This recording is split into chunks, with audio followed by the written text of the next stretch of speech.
Good morning, ladies and gentlemen, excellencies, ministers.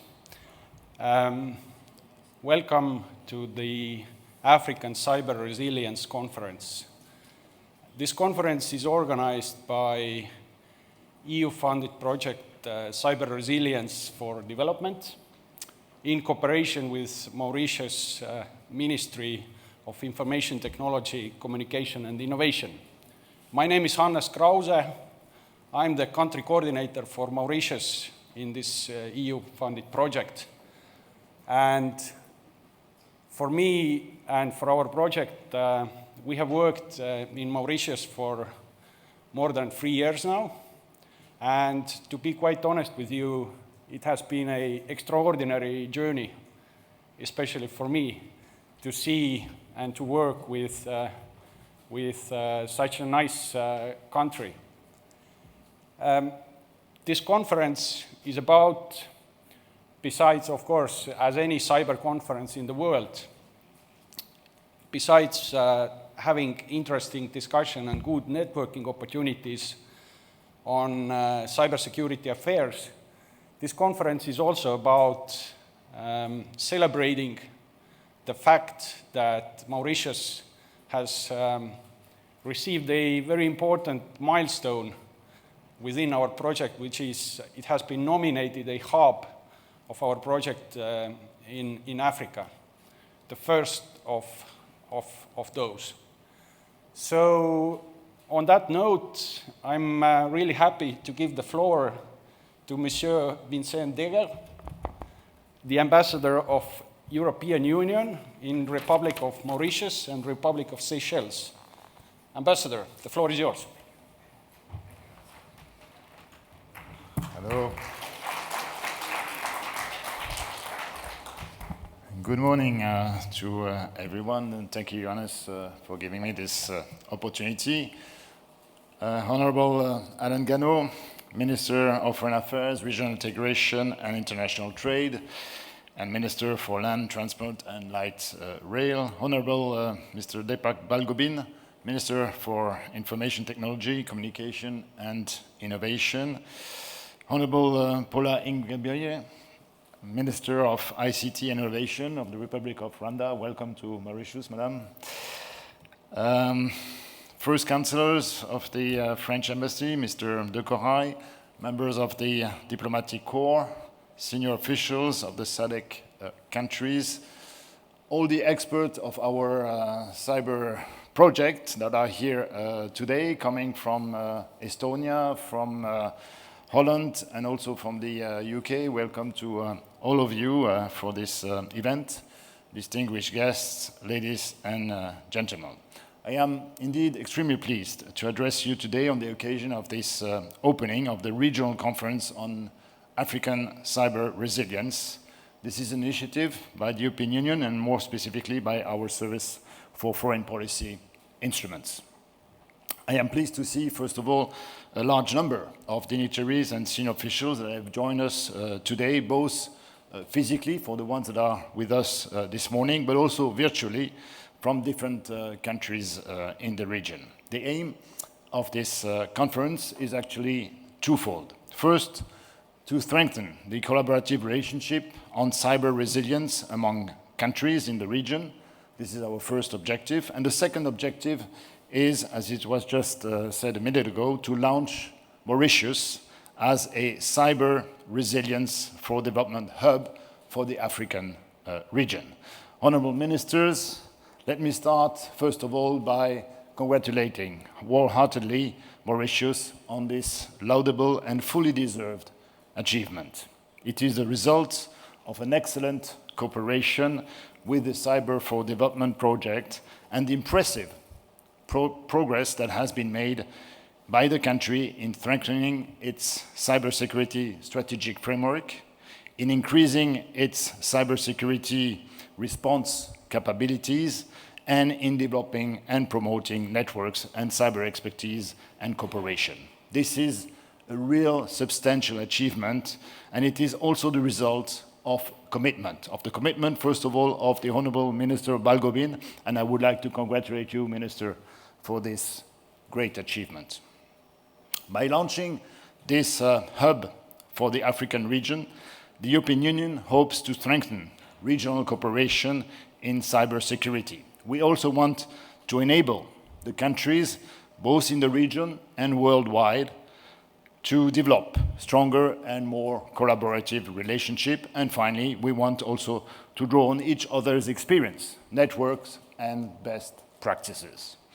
Ministers, ladies and gentlemen, the very fact that we are having this regional conference with participants joining in, both in person and virtually, demonstrates that, than ever, our continuous reliance on digital infrastructure. The world, as we all know, is becoming increasingly digital and connected. Internet and digital technologies are transforming our world. Global economic growth and human well-being are becoming increasingly dependent on the adoption of the digital technologies. In many ways, this is, we will all admit it, I have my computer with me, you have your telephones with you as well.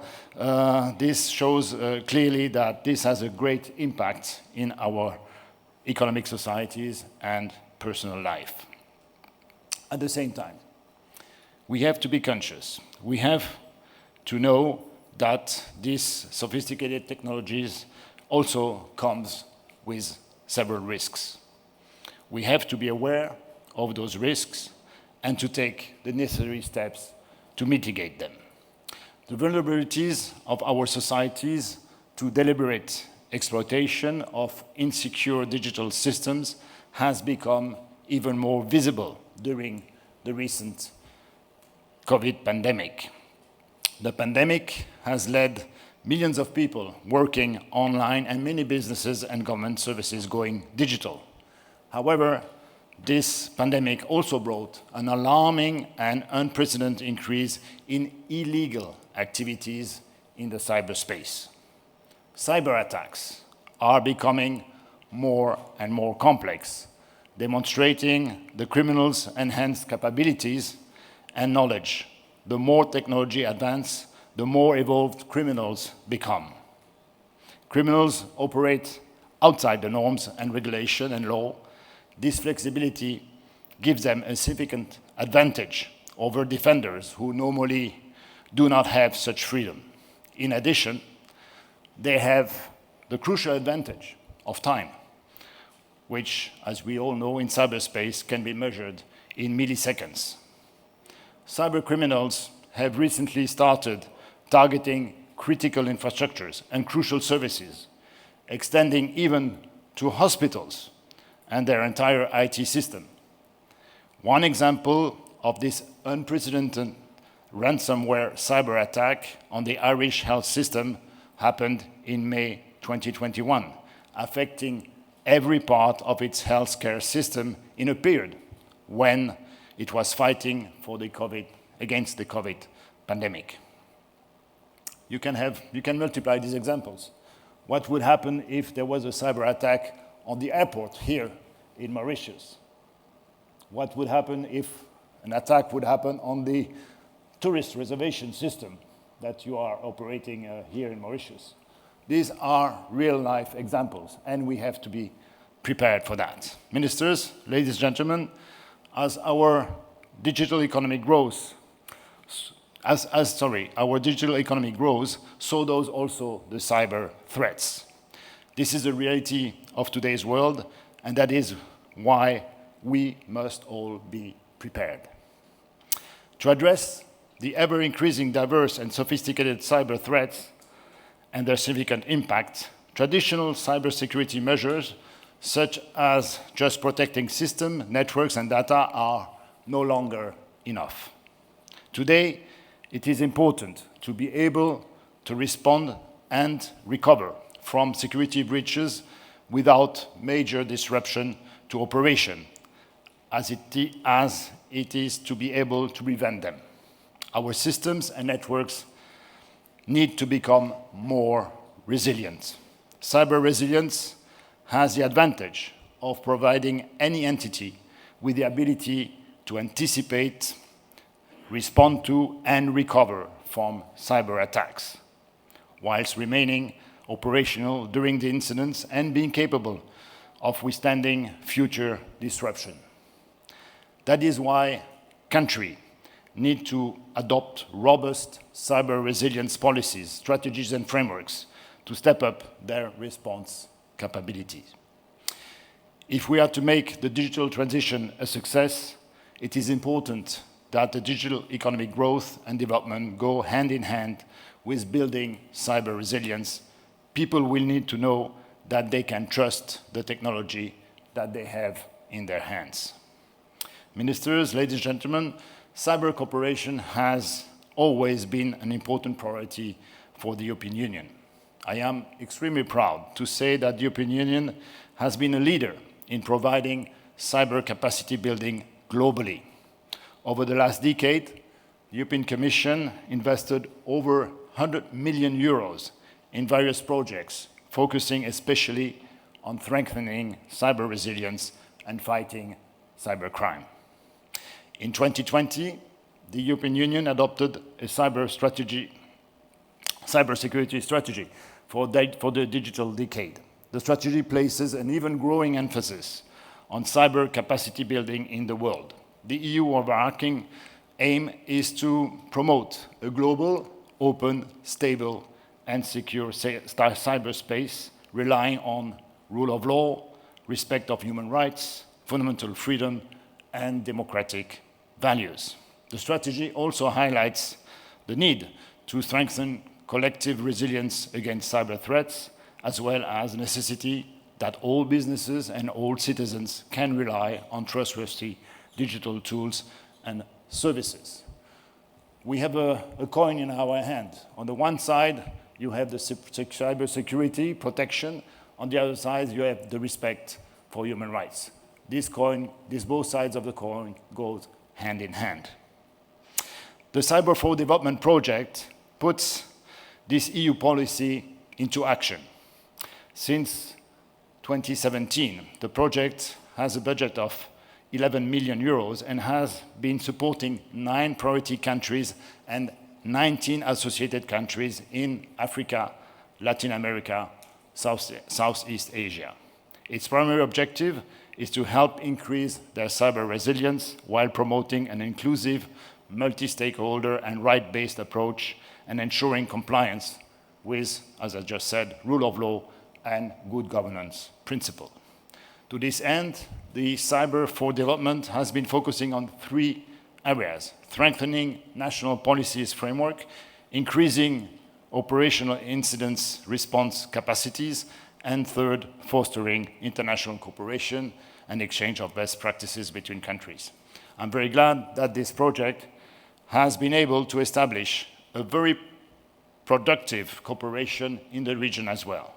In Mauritius, in Botswana, in Malawi, in Mozambique, in Gambia, and in Rwanda, the project has provided support to a wide range of areas, including development of national cyber strategies, implementation of cyber awareness campaigns, and development of critical infrastructures prevention frameworks. Great strides forward have also been made in establishing and enhancing the capacity of the national cyber emergency response teams. I know that you will be hearing a lot about this during today's conference. Mauritius was in fact the first country in the Cyber4Development project visited in May 2018, and cooperation commitment to working with the project has been excellent from the start. The launch of Mauritius as a regional hub today recognizes this partnership and the strong political will here to make a contribution to development of the international cyber community. It signals a shift from Mauritius being solely a recipient of EU capacity building assistance to being a trusted partner of the EU in helping to build cybersecurity capacity. It will promote Mauritius as a leading partner in the region and will further strengthen its ability to share expertise and knowledge with international partners, including with other EU projects. This is why hub designation With this hub designation, the EU has asked Mauritius in leading the way in providing guidance and inspiration to its regional and international partners, not only on technical cybersecurity issues, but also in upholding and promoting our core democratic values of rule of law and respect of human rights and fundamental freedom. Promoting of an open, stable, secure, and resilient cyberspace is a driver for growth and innovation. Democratic values and norms must be applied to ensure that technology remains at the service of the interests of our citizens and supports human-centric development. I am sure that Mauritius can and will make a valuable contribution to these objectives. Ladies and gentlemen, I will conclude by saying that building a safe and secure internet for the global economy is a major challenge that no country, no organization, no company can solve alone. It is a shared global challenge and a shared responsibility that requires strong international cooperation. For this reason, we all need a common response. We need joining forces with like-minded partners to step up our preparedness and our joint resilience. As much as we need to seize the tremendous opportunities digital technologies can offer, we must also ensure that we treat the accompanying threats with seriousness that they deserve. I thank you all for your attention, and I wish you a very, very fruitful conference and very fruitful discussions. Thank you.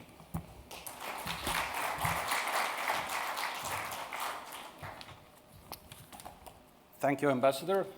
On that note, I'm really glad to welcome you, Honorable Deepak Balgobin, Minister of Information Technology, Communication and Innovation from Republic of Mauritius.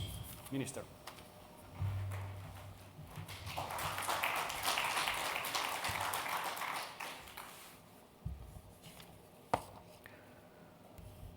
Honorable my colleague Alan Ganou, Minister of Land Transport and Light Rail, Minister of Foreign Affairs, Regional Integration and International Trade, Honorable Ms. Paula Ngabire, Minister of ICT and Innovation of the Republic of Rwanda, His Excellency Mr. Vincent de Geer, Ambassador of the European Union, Ms. Sandrine Vallet, Permanent Secretary of my ministry, Mr. Bagwant, Permanent Secretary, Ministry of Foreign Affairs, Mr. Jean-Robert Untume, Executive Director, Africa Search, dear delegates, all protocols observed, ladies and gentlemen, a very good morning and warm welcome to all of you. It is my privilege and honor to address you all in the spirit of partnership and collaboration. The African Cyber Resilience Conference is a first of its kind being organized by the Cyber Resilience for Development Project, Cyber4D, an initiative of the European Union in close collaboration with my ministry, the Ministry of Information Technology, Communication and Innovation. The Cyber4D project started in Mauritius through the Ministry of Foreign Affairs back in 2018. As I'm informed, many activities have been organized during these past 4 years with a view to enhance cyber resilience across Mauritius. The activity include capacity building on different aspects of cybersecurity, including the activities of the Computer Emergency Response Team, the CERT, a unit under my ministry. The capacity building were rightly focused on areas of national cybersecurity strategies, monitoring and evaluation, tabletop exercises, security incident management maturity model, assessments, communication skills for development for cybersecurity trainers, amongst others. The quest for cybersecurity is a journey, not a finality.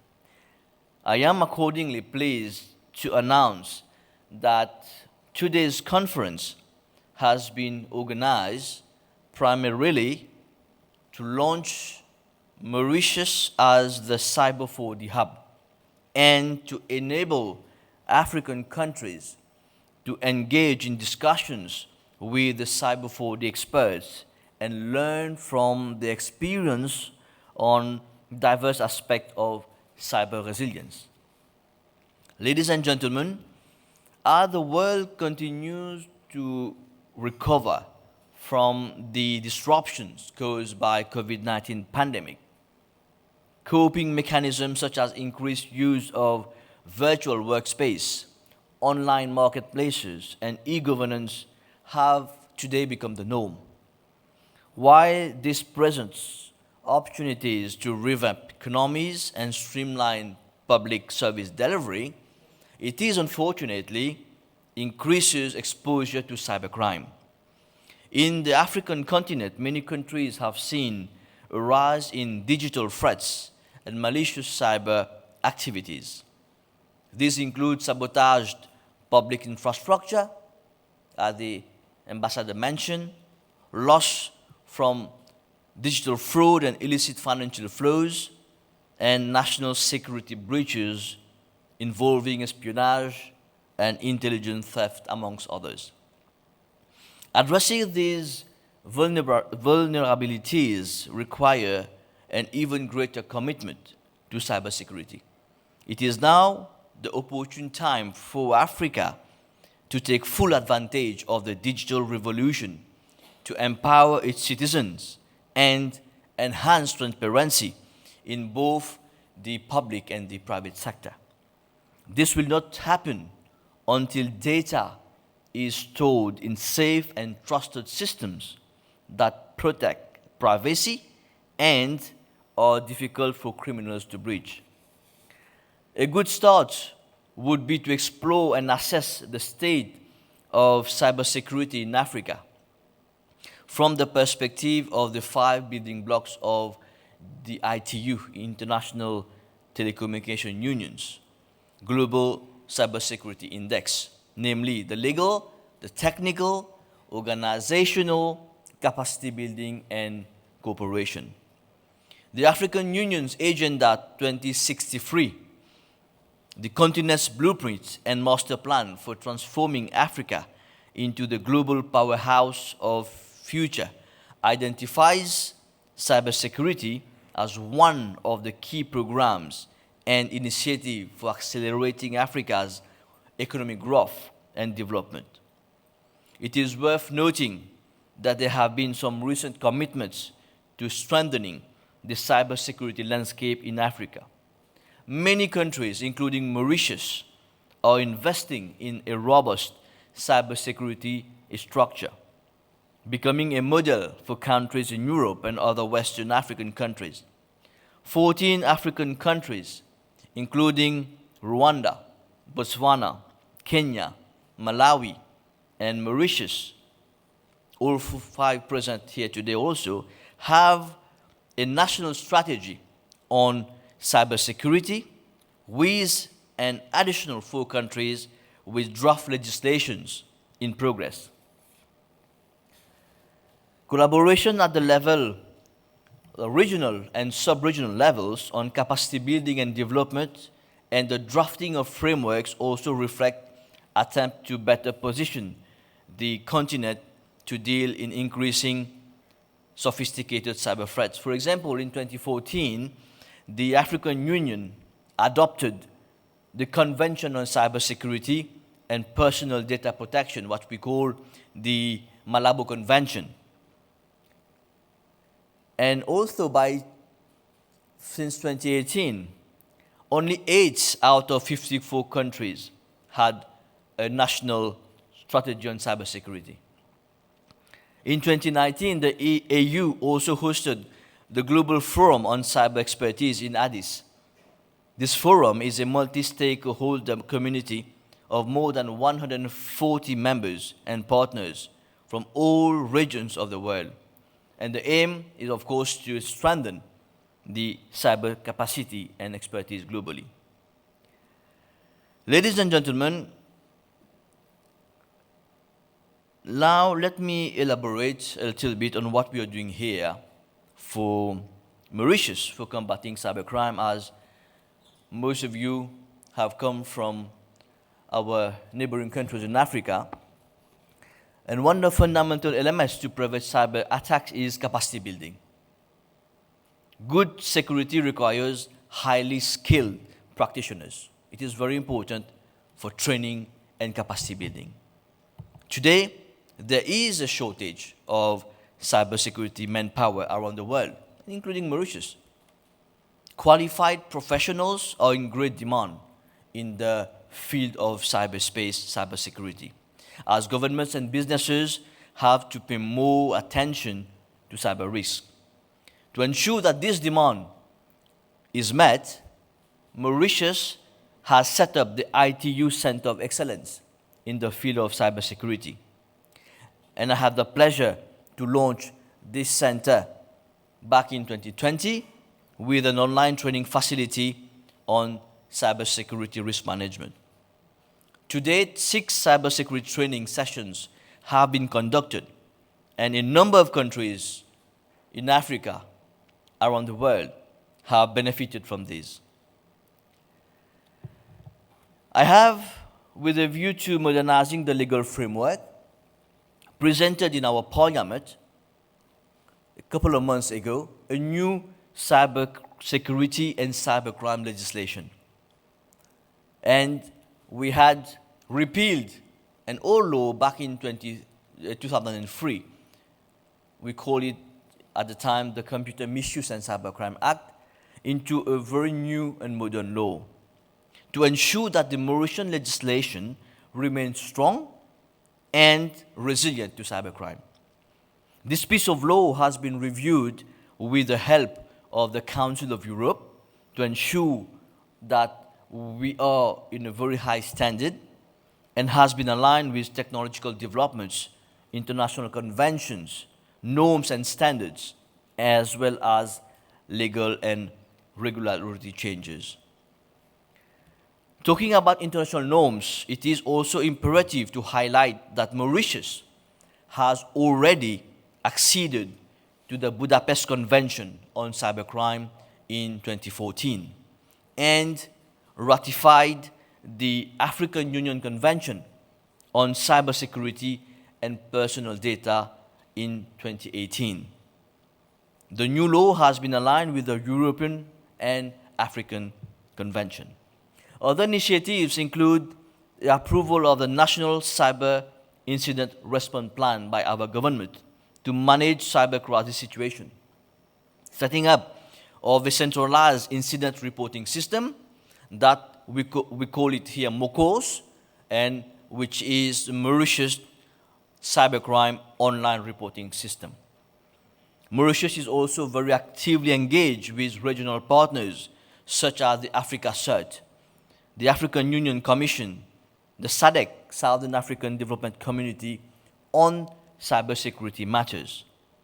The CERT-MU, in collaboration with Africa CERT, organized the very first online Africa cybersecurity drill for national security and response team in Africa, Asia Pacific, and the organization of the Islamic Cooperation in 2021.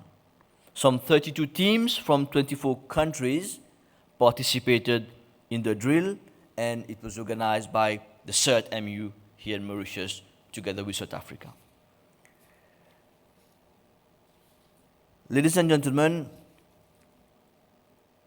Mauritius is a party to the Commonwealth Cyber Declaration, signed by the Prime Minister in 2018 on the occasion of the Commonwealth Heads of Government meeting. Mauritius has also signed an MOU with the government of Estonia in the field of information and communication technology in 2017. So what I want to tell you is all these initiatives that we have taken here in Mauritius together with government, these initiatives have played a very important role in ranking Mauritius in the international Telecommunication Union Global Cybersecurity Index, that we call the GCI. This initiative has placed Mauritius first in Africa since the past 8 years. And we are ranked 17th in the world. Now, I am sure in the next report, with all the new initiatives we have taken, like the new piece of legislation and others, we are going to be higher in the world rank in terms of cybersecurity. So this is a recognition as a great achievement and has been possible by the hard work put up by officials of my ministry, the CERT, and especially the unfailing support of the government led by the Honorable Prime Minister, Honorable Pravin Kumar Jagnat. Ladies and gentlemen, before I conclude, I would like to thank the Cyber4Dev team and my team at the ministry for the organization of this event. Unfortunately, due to sanitary protocols, we could accommodate only 50 participants. We would love to accommodate more, but we need to respect the sanitary protocols in place in the country. But I'm made to understand that there are participants that have joined us online from various countries also, so that they could follow this conference. I wish the conference all the success it deserves, and wish you all fruitful deliberations. I wish to also express my gratitude to all my fellow colleagues from Africa who has come over to Mauritius, the Honorable Minister from Rwanda, my colleagues from other countries, and as well as experts and delegates who have traveled long distances to make this event a success. I thank you very much for your kind attention.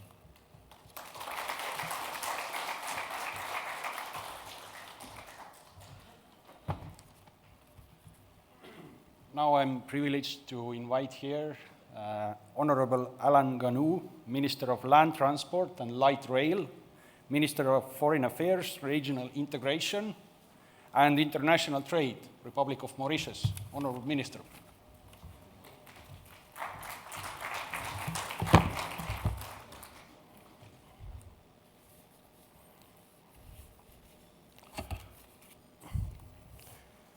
Thank you, Master of Ceremony.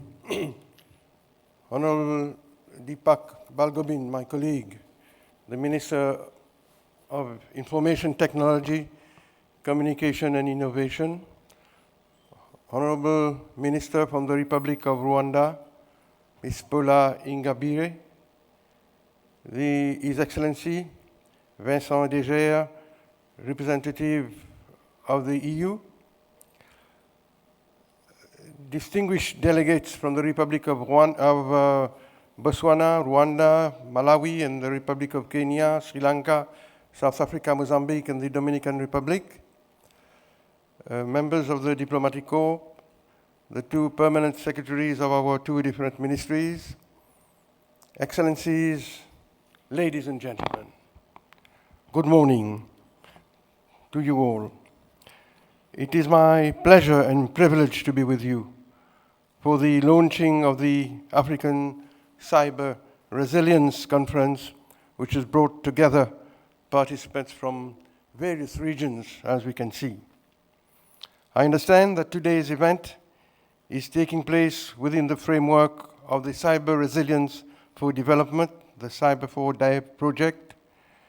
We are very appreciative of the support extended by the European Union in this respect, and I would like to express our heartfelt thanks to Mr. Deger, to the European Union for this support.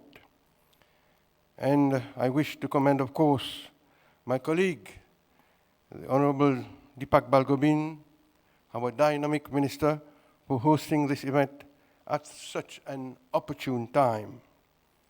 Ladies and gentlemen, as the world is slowly recovering from the COVID-19 pandemic and its ensuing effects, I should outright say that the ICT and digital technologies enabled us to address some of the arduous challenges posed by COVID-19 and the forceful lockdown measures that were imperatively needed. New concepts such as work from home, digital presence, and online education became the new normal for a few long months. ICT digitalization became a key enabler for remote working, virtual meetings, and business community at all levels, and more importantly, during the crisis. It kept our economy open and fully functioning. Our reliance on digitalization and ICT will continue to grow. We live in an interconnected world whereby ICT has pervaded almost all facets of modern living. Today, the digital revolution has opened a new space, the cyberspace, removing the territorial constraint of the planetary space to that of a virtual world, a notional environment existing in and due to the network of telecommunication technologies. Ladies and gentlemen, beyond doubt, the cyberspace has invaded human life and is an integral part of social integration, economy, and political activity, evidenced by new economic models, increased cultural interchange, and worldwide impact of digitally expressed ideas. However, with increasing use of internet in everyday life, in domestic and global businesses, we have seen a plethora of misuse and crimes, including electric frauds, identity thefts, illicit use of digital tools to abet illegal activities, just to name a few. The dark web is providing access to criminals in various activities, just a click away. Malwares and Trojan horses are being traded easily. Thus, the byproduct of the development of this development is that the cyberspace has become the new battlefield for cyber criminals and cyber attackers.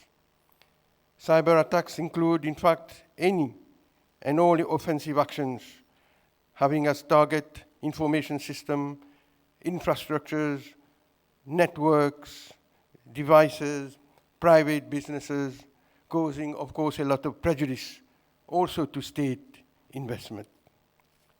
Yes, the COVID pandemic has accelerated digitalization around the world. But as life has shifted increasingly online with remote work, as I just said, the mass cloud migration, untraceable cryptocurrencies, cyber criminals have ruthlessly exploited the opportunity to attack vital digital infrastructure.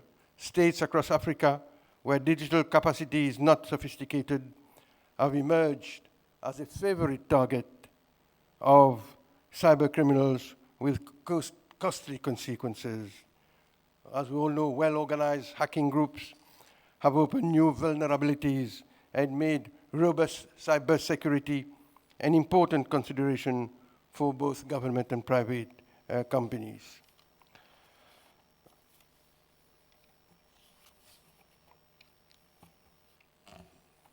Many initiatives, ladies and gentlemen, as we all know, and as we have just heard from the Ambassador de Gea and my colleague, the Minister, many initiatives have been taken to regulate the cyberspace. In 2014, the Council of the EU sought to outline the so-called European cyber diplomacy engagements. Several benchmarks already exist, and this cyber diplomacy engagement, the European cyber diplomacy engagement, underline the importance cyber activities have gained for the economic development and the arising demand for measures to boost openness, connectivity, and trust to ensure the competitiveness of the digital single market. Likewise, unilateral positions have been taken by some countries regarding cyber attacks. For example, the Estonia Tallinn Manual provides indications on the application of existing international law on cyber operations in war and in peace as well are the US International Strategy for Cyberspace. Several cooperation formats have been established in the field at the UN, the OSCE, the EU, NATO, the Council of Europe, the OECD, and other international organizations. I understand that African states and regional bodies have also taken initial steps towards implementing a continental-wide strategy for capacity building and to improve cyber resiliency. However, it is time for Africa to be at par with the rest of the world in terms of cyber security and cyber resilience. Ladies and gentlemen, the cyber security incidents are therefore numerous in our countries. And as we have witnessed, their impact span well beyond national boundaries. This is why I'm pleased to note that today's agenda includes key topics such as cybercrimes, civil society collaborations, country strategies, global cyber values, cyber resilience, and cyber security. I also welcome the fact that the meeting will benefit from EU best practices regarding cyber awareness, as well as a practical training on the matter. I am heartened to see the regional dimension of this conference. It is crucial to map out law enforcement cyber capabilities within and across regions in order to address transnational issues. In fact, today's conference, ladies and gentlemen, comes at an opportune moment, and not only sounding the alarm to businesses and citizens, urging them to improve security measures, but also to address the vulnerabilities and to define a coordinated and dedicated commitment to better mitigate cybersecurity threats. Ladies and gentlemen, there should be deep understanding and cooperation among countries on the application of international law to cyberspace. In this context, the issue of partnership is of prime importance. Indeed, partnerships at all levels will enable governments to leverage much needed cooperation in order to speak with one voice, to act collectively for regional interest where needed, and counter cyber threats in a holistic manner. We also, ladies and gentlemen, have to empower civil society, academics, and the private sector for them to better engage on the issue of cybersecurity. Likewise, the public-private partnership is important for industry to be able to take necessary measures to protect itself. Cyber capacity building is a long-term objective that needs to be well planned. I have listened carefully to my colleague. It is, in fact, an objective that needs to be well planned, to be adequately resourced, and regularly monitored in order to be achieved with efficiency. It is essential that we define a medium and long-term cybersecurity policy and strategy to integrate cybersecurity into government initiatives and to specify the resources needed to achieve them. States must set up awareness raising and training programs in cybersecurity for the public, private, academic, and civil society sectors in order to equip them with the skills and knowledge necessary to respond to cybersecurity risks. Governments must also strengthen the legal framework that are key to regulate the use of cyberspace and to sanction cybercrimes. And to improve resiliency, I am of the humble view that African states must urgently define response plans to be deployed in the event of a major attack on their critical infrastructure. The lack of technical infrastructure and cybersecurity specialists, unfortunately, with the required skills to help carry out timely and adequate responses to cyber attacks, is a concern that we have to address urgently. Ladies and gentlemen,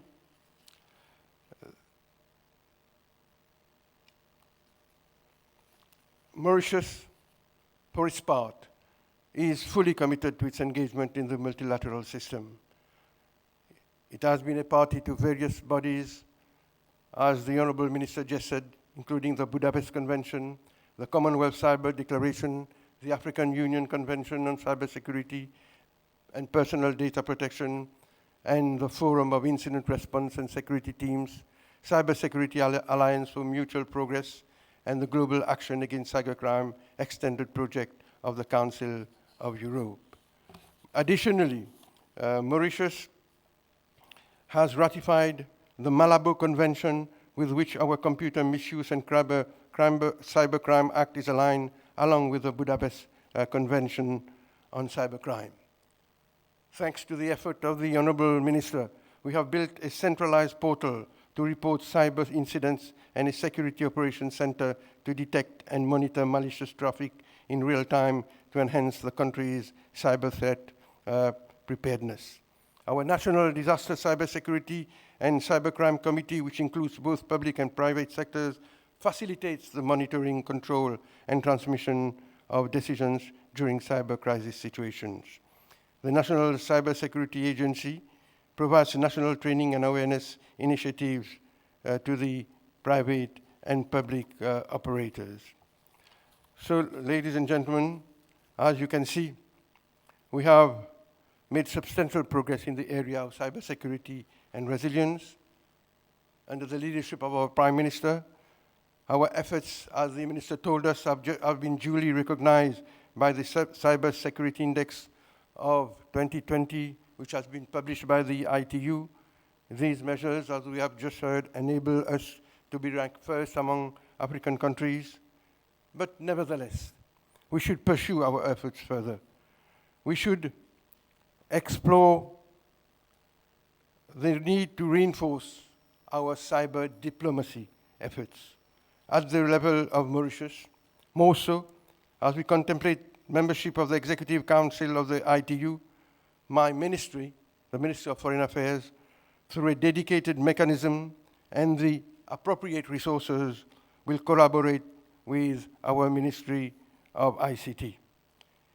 Ladies and gentlemen, the hyper-connected and transboundary nature of cyberspace makes it critical for states to develop and engage in what we call now cyber diplomacy, rather than exclusively rely on cyber defense. I strongly believe that cyber diplomacy can contribute substantially in mitigating cyber attacks to critical infrastructures, data breaches, cybercrime, cyber espionage, online theft and pilferage of trade secrets, and offensive cyber operations carried out by state or non-state actors. The past decade has seen a rise in the call by states for more cooperative cyber diplomacy strategies. Most notable among these cyber diplomacy efforts was the US-China cyber agreement in 2015. The US has thus introduced in October 2021, last year, a Cyber Diplomacy Act. Cyber diplomacy is, in my view, central in laying the groundwork for cooperation among state and non-state actors with an interest in cyberspace. It addresses the evolving roles of diplomats in dealing with the rising prominence of cybersecurity in pursuit of foreign policy, or the role of new technologies in the processes and structures of diplomacy. It will undoubtedly contribute for establishing communication and dialogue between state and non-state actors, for information sharing, for developing global norms as exemplified in the Tallinn Manual, and for promoting national interest in cyberspace and deterring cyber threats. Ladies and gentlemen, today, in the context of this African Resilience Conference, we are launching a cyber resilience hub in Mauritius. This is indeed a great leap forward. But, as I just said, we need other additional cyber resilience measures. At the level of the Ministry of Foreign Affairs, we are prepared to set up a cyber diplomatic unit who will be a focal core for all cross-border issues. And this unit will also focus on the promotion of bilateral, regional, and multilateral cooperation relations in the cyberspace, the elaboration of cyberspace conventions and treaties, particularly with the collaboration of countries in the region, promote the construction of the African digital sovereignty by developing an African cloud ecosystem to respond to the technological data protection and cybersecurity issues that underpin it, collaboration with African member states for the setting up of an African emergency response team or task force that could immediately intervene for remedial actions in countries which have been victims of cyber attack. And why not, last but not least, a regional cybersecurity training academy to train and support and promote research and development in cybersecurity. This is the mechanism we have in mind to further enhance our collaboration with the Ministry of ICT, with my good friend, Honorable Deepak Balgobin, as I just said, to enhance further measures of cyber resilience. Ladies and gentlemen, Excellencies, as Cyber4 partner countries, we should pursue a proactive engagement at the multilateral, including the UN levels, as well as through collaborative efforts between the African Union and international and regional bodies for international rules and norms for responsible behavior in cyberspace. To conclude, I have no doubt that this conference will craft out the desired outcomes in terms of cooperation, and I am confident that Mauritius, as the Cyber4Dev hub, will be at the center of our cyber resilience for a vibrant and secure African digital future for all of us. I hope, dear delegates, Honorable Minister from Rwanda, I hope that you will enjoy your stay in the little Republic of Mauritius. It is with great pleasure, ladies and gentlemen, Excellencies, and I am honored, in fact, to declare this African Cyber Resilience Conference open. I wish you all fruitful deliberations. I have done. Thank you for your attention.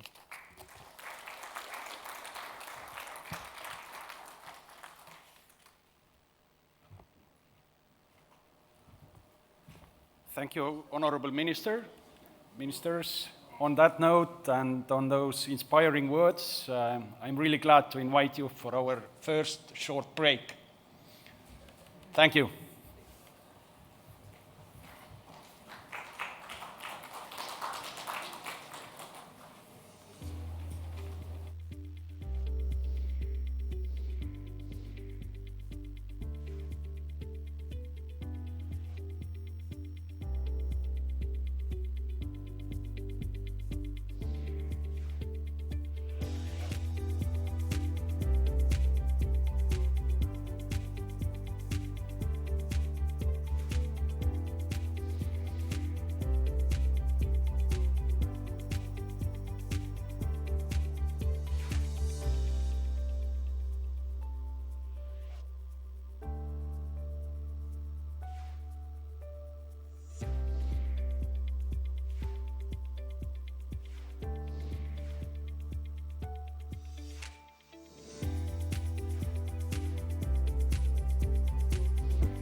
Yes.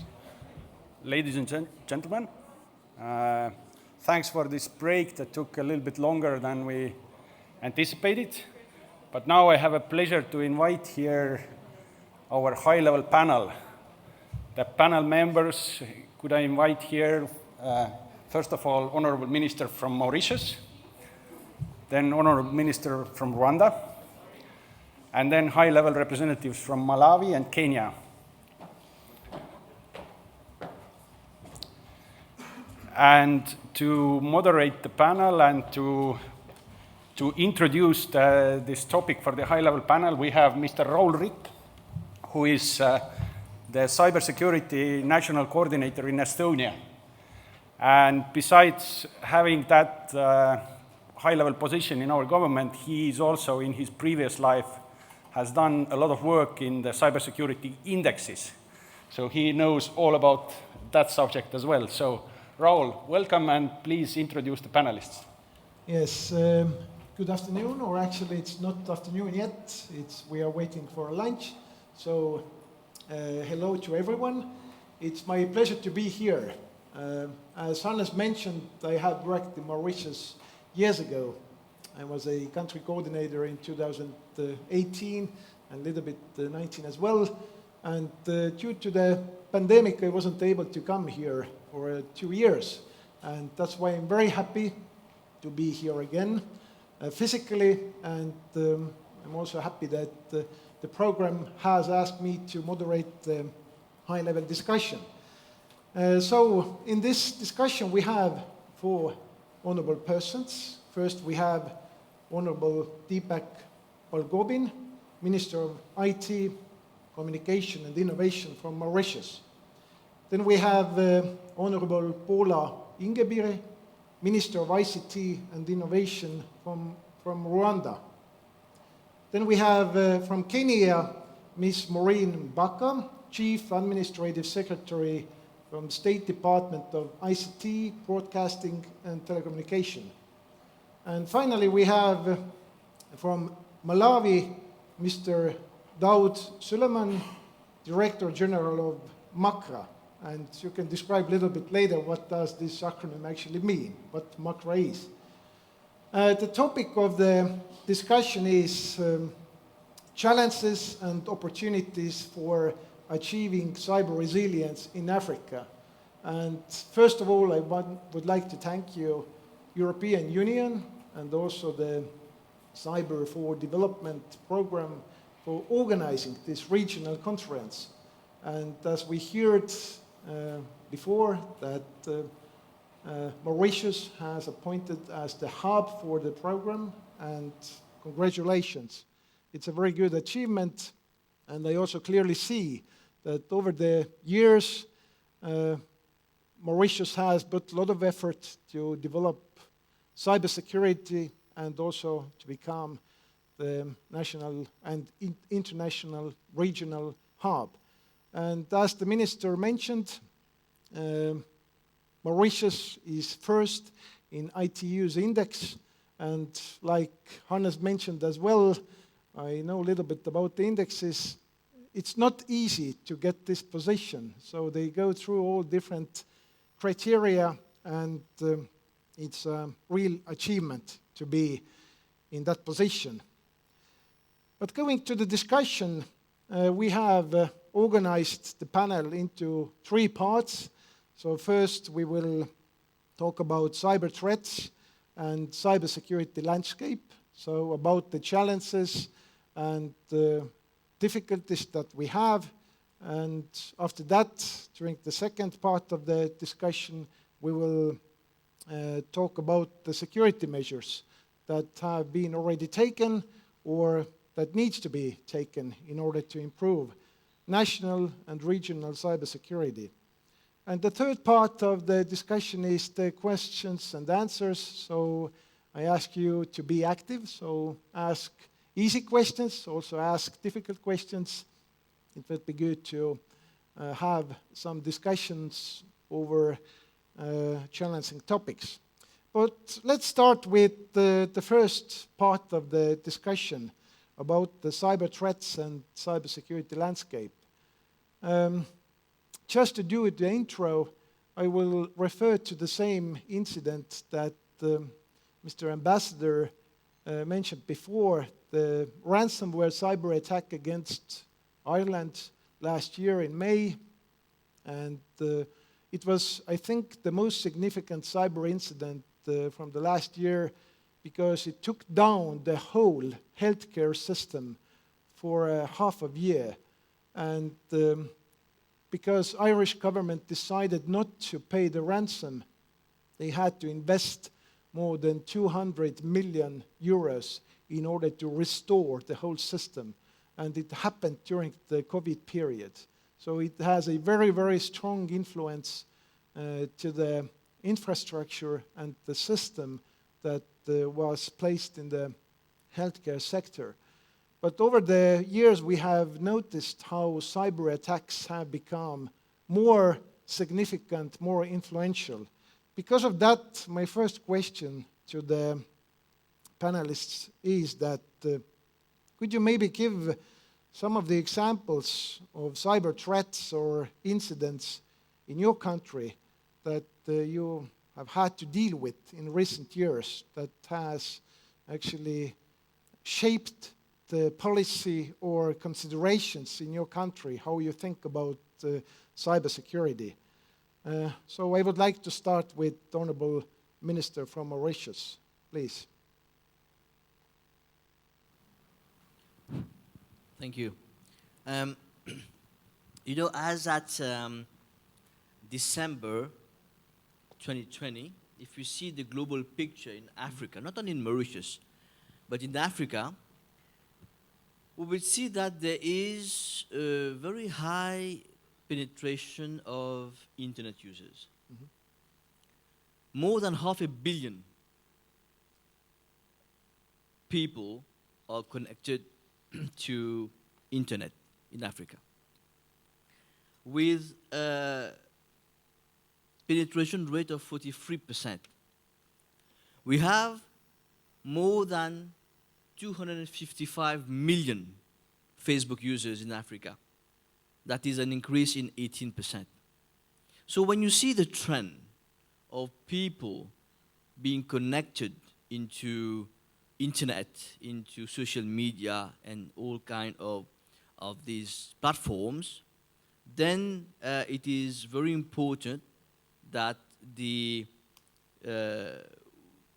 because with this digitalization, it comes new risk, right? And vulnerabilities, because when we are online, we don't know the other parts that we're interacting with, right? So then we see lots of cases rising, phishing cases with old people. You get an email a morning telling you that you have won a lottery in London and asking you your bank details to be able to transfer the money. So then, sometimes we say, oh my God, that's wonderful. But if you've never played any lottery, if you never played in lotto, how do we get a lottery, or how do we win the lottery? But still, what happens is that people get influenced, they send their bank details, and suddenly the next moment, everything is vanished, right? So phishing is a case where there has been lots of malicious people attacking people to be able to extort money. But in Mauritius, I would say, in general, in terms of cyber threat, it's not really cyber threat, I should say, but we have had quite some cyber crimes. Around 1,000 cases reported last year, mostly people using fake profiles to be able to extort money to people, or to be able to cause harm or harass people on platforms. These are quite common, a bit around the world, not only in Mauritius, but quite common cases of cyber crimes, right? But in terms of the cybersecurity landscape itself, as I said earlier, in Mauritius, we had put lots of initiatives. For example, just now, we are in the process of having our SOC, the Security Operations Center, at our Government Online Center, we call it GOC, where the people in the SOC would be able to monitor any kind of cyber attacks or any kind of alarms that we need to raise to be able to, at the very initial stage, detect those threats and to act openly, right? So this is a bit, very briefly, I would say, in terms of threats. But, you know, cybercrime has no border. Because all these people of bad faith sitting somewhere and trying to attack all those countries to be able to do harm, we need to protect the cyberspace in all the countries, and maybe we can discuss about it a bit later on.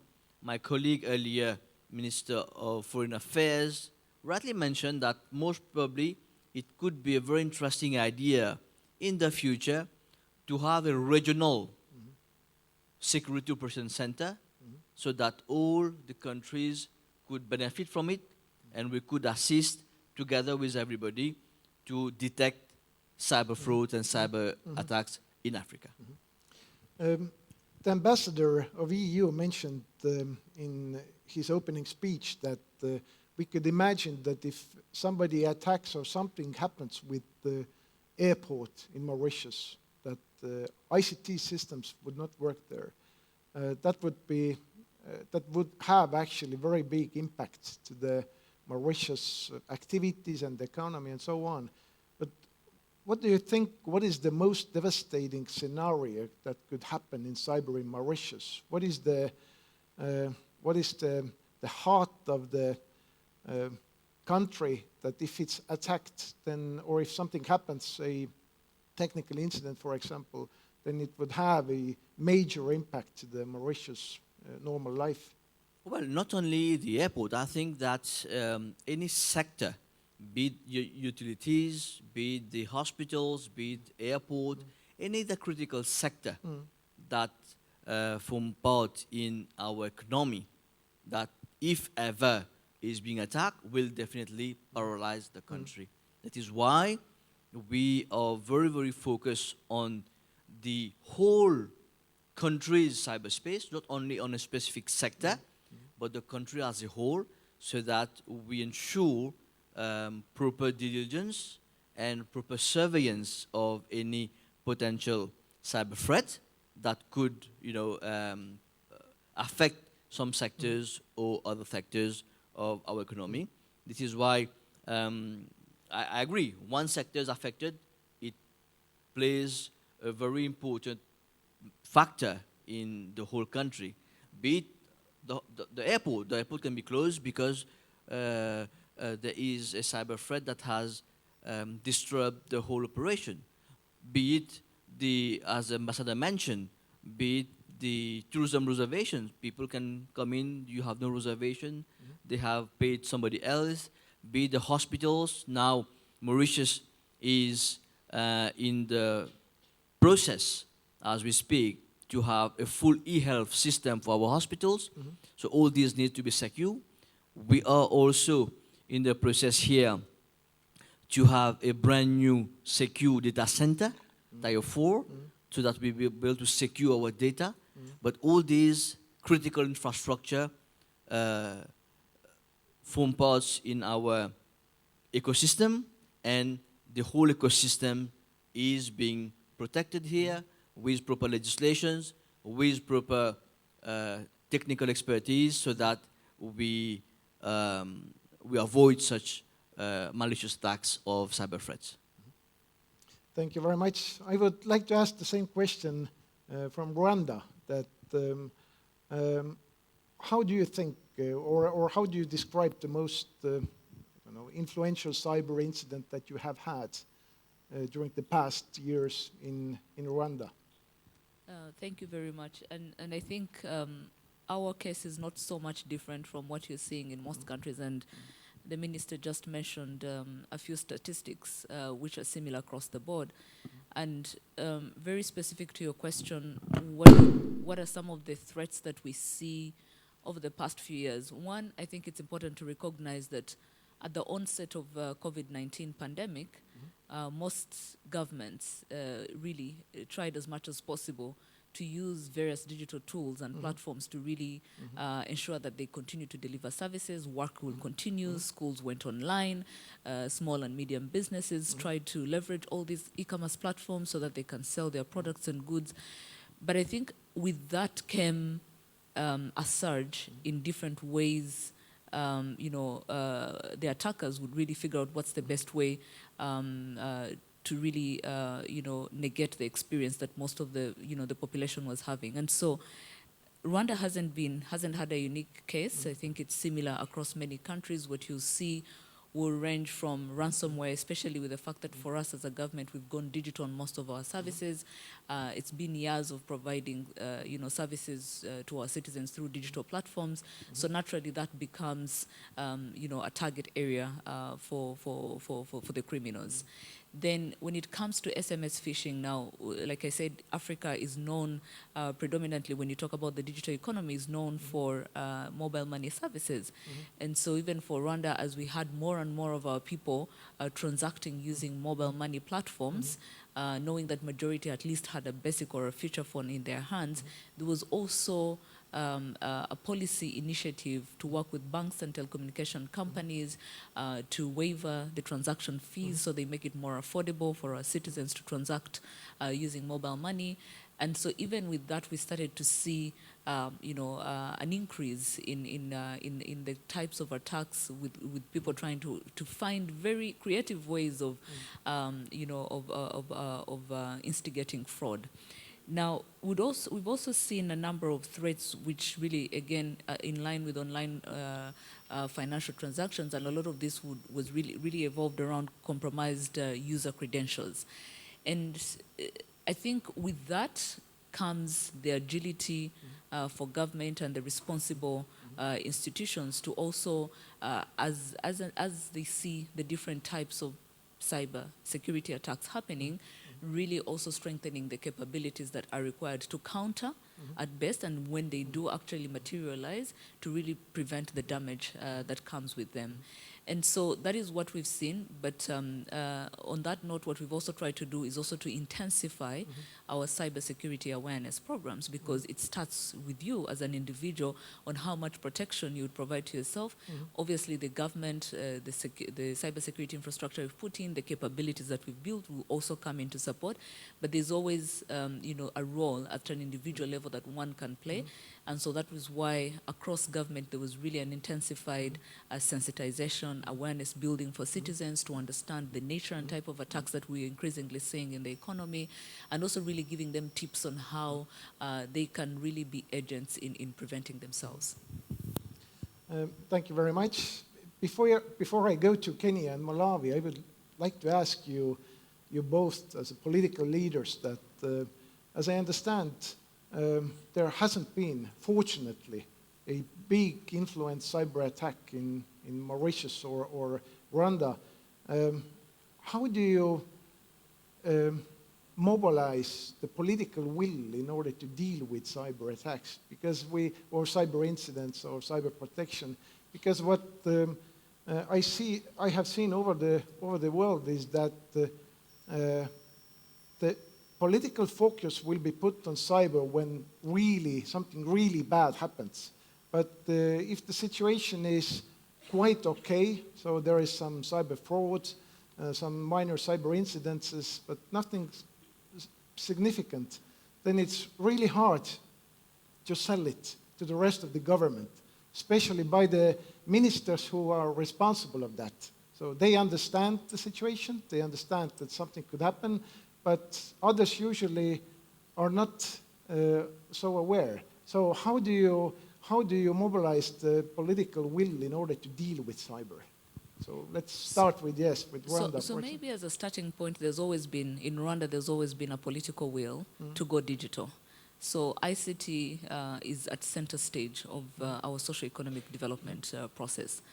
But on the flip side, what is very interesting is that even as we go digital, naturally, there will be pros and cons, especially even for citizens who will be looking at all these technologies that you're putting to their disposal, highlighting what the potential risks are. And so while digital has the greatest potential to fast-track development for economies such as ourselves, it also comes with its own set of risks. So for us, we've understood that yes, it presents opportunities, but with such opportunities also potential risks that we need to be able to think ahead and try to mitigate. When we talk about cybersecurity, I think what's important, and you hear it more and more often, is how do you build trust? So you don't build trust when there's already an alarming situation at hand. You start to build trust before it happens, but also to build confidence that should anything materialize, then you also have the capacity to counter or to protect, whether it's the information assets you've built as a country or the infrastructure assets that you have in place. So that for us was a policy decision to say, if we're going digital, what are the opportunities, but what are also the risks that come with it, and making sure people are fully sensitized, because you also don't want to paint a rosy picture when you understand that there could be, I mean, in every situation there will always be pros and cons, and so it's important that those are highlighted at the get-go. And as we go digital, then you start to see the number of cyber threats that are starting to come your way. We have our CEO of the National Cybersecurity Agency with me here today. Part of what they've done in terms of also sensitization is they'll go out and talk about what are the kind of attacks that are happening. So when people can put a face to a situation, when they can understand the numbers and the statistics, then there's already, there's already the ability to mobilize the political will to understand that you can't decouple your efforts of digitalization without thinking about what it takes to secure.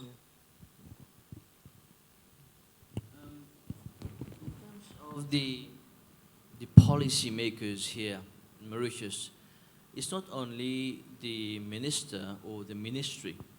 I can tell you that there's a very strong political will at the level of government to be able to ensure that all the necessary initiatives are being taken to have a very secure cyberspace. And for that matter, even in our legislation, right? Section 3 of the National Cybercrime and Cybersecurity Act makes provision in the law to set up a National Cybercrime Committee. And that committee is not only the minister or the ministry. We have all the sectors involved. You have representation from the Prime Minister's office, from the police, the IT unit or the cybercrime unit, the Bank of Mauritius, because we're talking about phishing, we're talking about all kinds of online fraud, etc. We have people from the Data Protection Office. We have the Attorney General's Office, but you see the interesting part is not only all policymakers or all government people. We have also catered for people in the civil society to be part of that committee. The private sector, the associations which are present here today, form parts of the National Cybercrime Committee, so that everybody put head together. As I said, political leaders, high officials from government, the private sector, the civil society, etc., the Bank of Mauritius, and others, the police, so that everybody put head together to be able to set up guidelines as and when required. Because cybercrime evaluates. Yesterday it was phishing and email scam. Today it attacks your IoT system. Tomorrow they will use AI and all sorts of technologies to be able to attack you. So the committee is here and make recommendations to government as and when required, and as we see things evolving. So that's not only just a committee for the sake of calling a committee. It is mandatory by law to have this committee and to bring up recommendations at the level of the policy. This is one. Secondly, recently, government, which is the Cabinet of Ministers, approved the National Incident Response Plan. So in that report, we have developed what are the various initiatives, what are the situation, various initiatives we should take and how to go ahead in terms of that report. And the report accepted by government to put in place. So we are, even at the level of policymakers, very, very conscious about cybersecurity. As my colleague just mentioned, we have more than 130 e-services online. We have 99% internet connectivity in Mauritius. We are fully fibered. The whole country is 100% fibered. We have 152% of mobile penetration. There are more mobile phones than people in Mauritius. So you could imagine the ICT landscape of Mauritius. That is why we are connected to our 4th submarine cable next year. So we've launched 5G services in this area of Eben. So you could see, as we go digital, the government's responsibility, the government commitment to give cybersecurity importance is very, very high. Do I understand right that in Mauritius, the national cybersecurity responsibility is also in your ministry? So you have to deal with both. You have to deal with digital development on one hand, but on the other hand, you have to ensure the security of the digital space. Do you find it sometimes being contradicting that on one hand, you would like to push the innovation quicker ahead, but on the other hand, you have to ensure the resilience of the systems?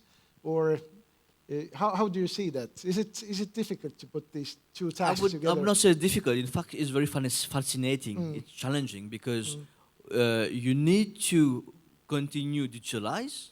We need to continue adopt emerging tech. I should tell you that Mauritius, a couple of months back, I have brought a new law to Parliament to set up an Emerging Technologies Council.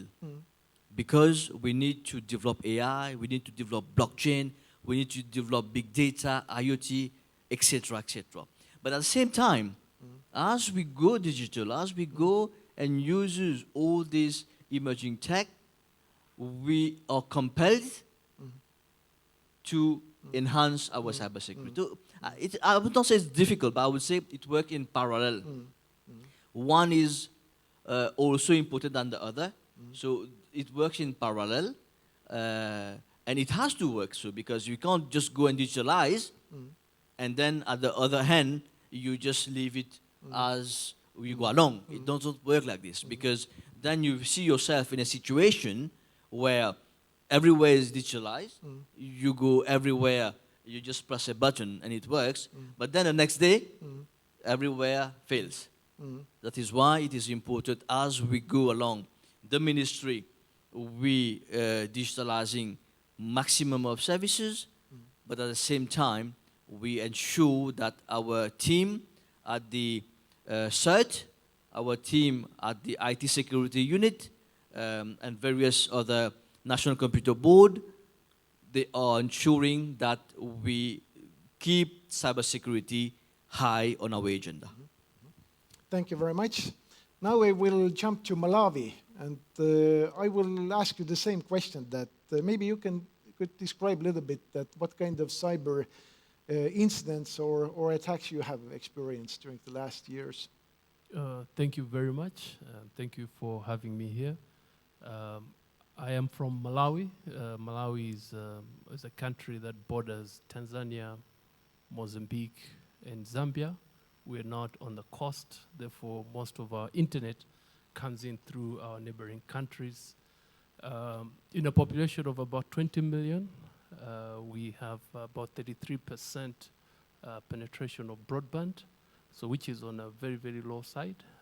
But on the flip side of that is that about 10 million SIM registrations are with us, which means about 50% of the population have access to 2G, and signal coverage of 2G is at about 98%, where 3G is at around 40%, and 4G is pretty much 20%.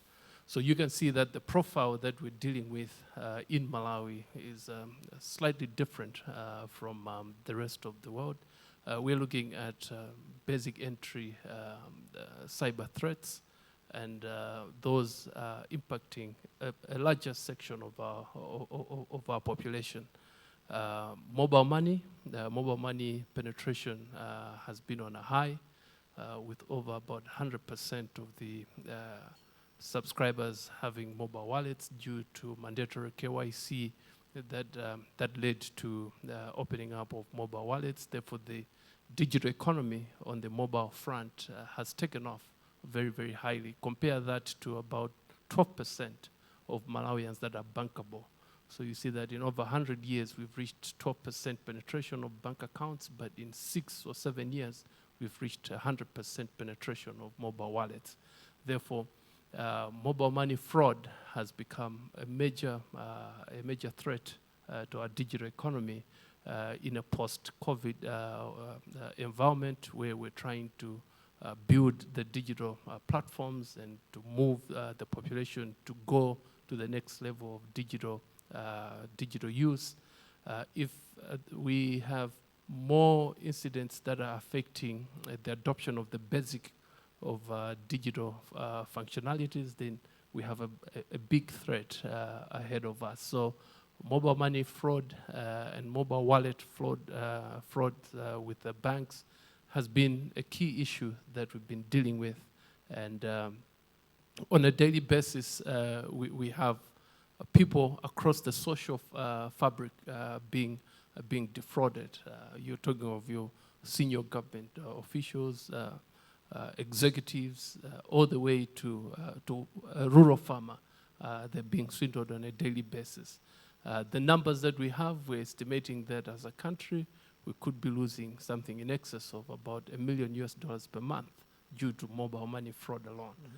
Therefore, the attention that we're paying to that has become a cross-sector approach because we have identified mobile money as a key threat, and this is something that that keeps recurring, and we are hard on it. So that's basically what I would describe as our major cyber incidents that we're dealing with. As I've mentioned, I think on the digital transformation journey, we are in the early stages, but policies and programs have now been developed to move the country very, very quickly so that we can move from the 2G technologies to now become more and more connected so that we open up our economy and move towards the digital economy. Mm-hmm. Thank you. So, as I understand, you have not experienced a massive cyber attack against certain infrastructure objects, for example, but the biggest question for you is how to ensure the trustworthiness of the cyberspace, so people don't go away from using digital services and mobile money specifically, and you want to ensure the security of the financial systems mainly. No, exactly.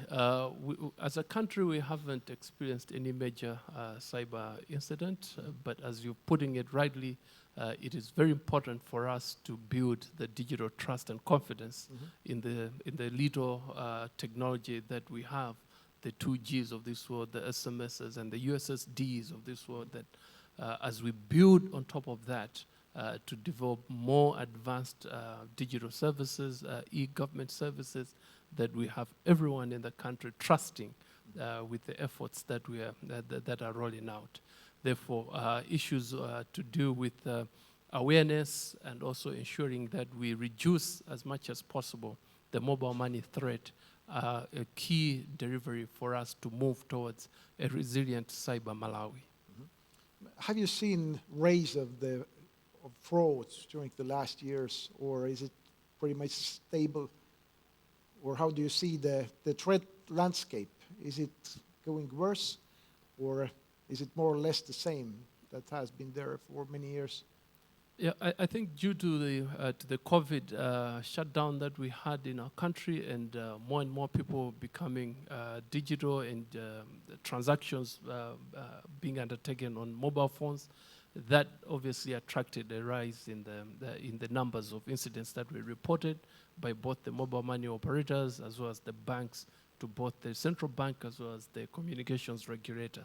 And this is one of the key indicators that has ignited a number of stakeholders in the country to come together: the central bank, the communications regulator, the mobile money operators, the prison services, because it has become very evident that most of these scammers are actually from inside prisons. And therefore, having the prison services as a key stakeholder sitting on the same table, devising plans and strategies that will reduce that is also a very key issue in our country. Thank you very much. Now let's go to Kenya. I have visited Kenya a couple of times, and it has been a pleasure to be there. I know that you have the very famous mobile paying system in Africa. So could you describe a little bit of the cyber threat landscape as you see it from Kenya? So please. Thank you very much for that. And let me take this opportunity to thank the organizers as well as Honorable Minister for having us. We are glad to be here. Please receive warm regards from the Cabinet Secretary from the Ministry of ICT Kenya, the Honorable Joe Musheru, and we are glad to be here. When it comes to Kenya and the cyber threat landscape, indeed, just as has been mentioned by the Honorable Ministers, the situation is quite the same in Kenya. There's been a rise in uptake of ICTs in Kenya in all aspects of life. And of course, this was accelerated as well by the pandemic in 2020, where we saw more people using ICTs to learn. In that case, we had students online, we had institutions online. We also saw an increase in e-commerce as well, where businesses turned to ICTs to continue surviving. We also saw, use of ICTs to work. We had the work from home, people working from home due to the pandemic as well. So due to this, of course, rise in use of ICTs and rise in users of the cyberspace, of course, we saw growth. We've seen growth in our economy, but at the same time, we were alive to the threats that came with this. And of course, the cyber criminals themselves saw this as an opportunity, to exploit the users. So indeed, we did see a rise in cybercrime during this time, and we are alive to the threats as Kenya. So we see various threats such as, cyber espionage, cyber subversion. These are the threats that we are alive to. We are alive to cyber terrorism, where terrorist groups, now adopt the use of technologies in recruitment, in financing. And then we also see the cyber-enabled fraud, where we have the phishing, just as been mentioned here in Mauritius, with the fake websites, with the fake lotteries as well. So with this, we also have, of course, use of social media. There are a lot of people started using social media. We have a lot of young people, of course, in our country. Kenya is made up of 75% youth. So we have a lot of people online. And in that case, then we saw impersonations. We saw, fake profiles coming up. So these are some of the threats that we see, cyberbullying as well. So of course, being alive to all these threats, Kenya as well, even as we moved towards digital transformation and adoption of digital technologies, we do have a robust framework in place when it comes to the cyber security.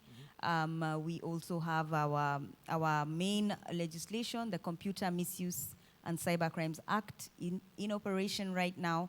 And the Act does establish an institution known as the Computer and Cybercrimes Coordination Committee as well.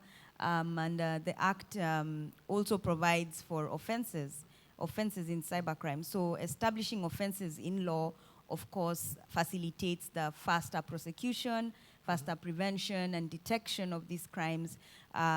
So the Act is the main law that we have when it comes to cybercrimes.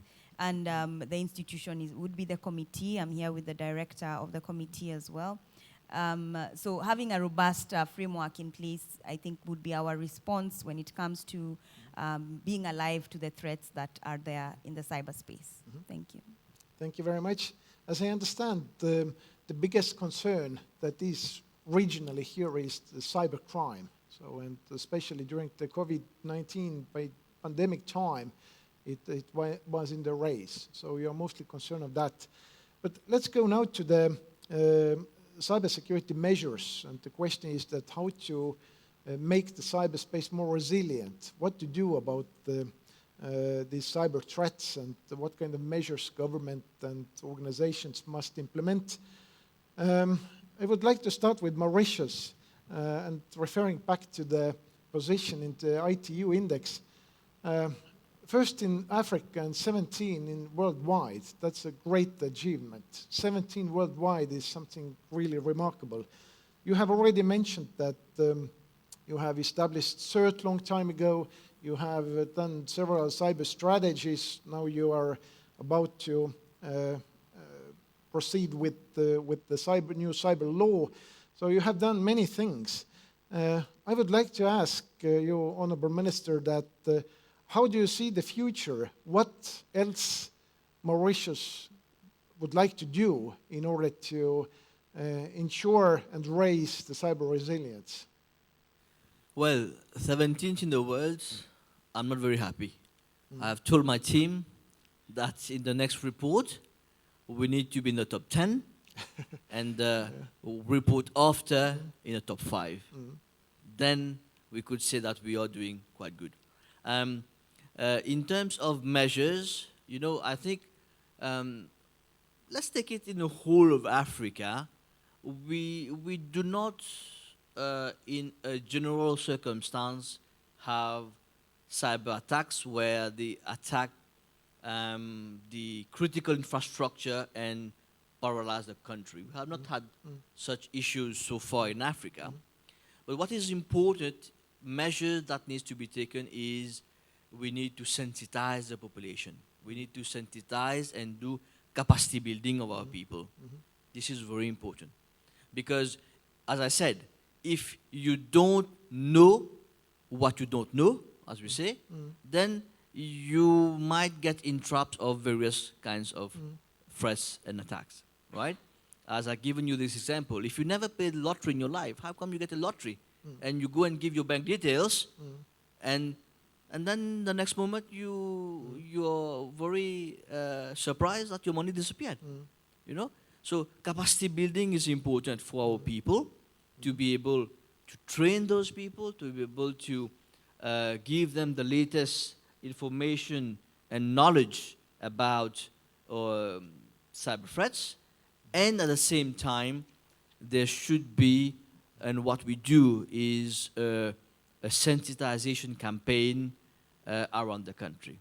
For example, during the Internet Safer Day that is organized in February, so far we have done sensitization campaign more than 50,000 students, because they are also very vulnerable, right? They get access to internet, they can be victims of malicious people very easily, and especially old people, because they just get an SMS, they get a call, you know, you have this and that, give your details and so on and so forth. So, sensitization campaign is ongoing around the year, and lots of TV clips, lots of short videos that is being played, that is being circulated every now and then for able to sensitize people.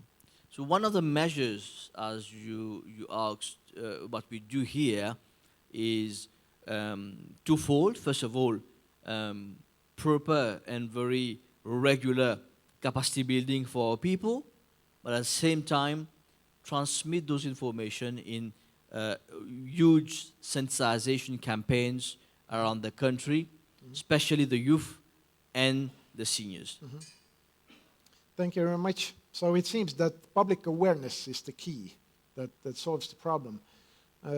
Of course, we have to be very cautious with that. If people get very smart, then Google and Facebook, all big companies, they will hire them.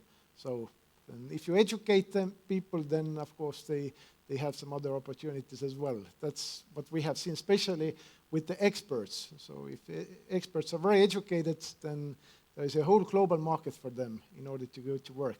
But how about Rwanda? What kind of cyber security or resilience measures have you taken in your country in order to ensure the security of the cyberspace? Thank you.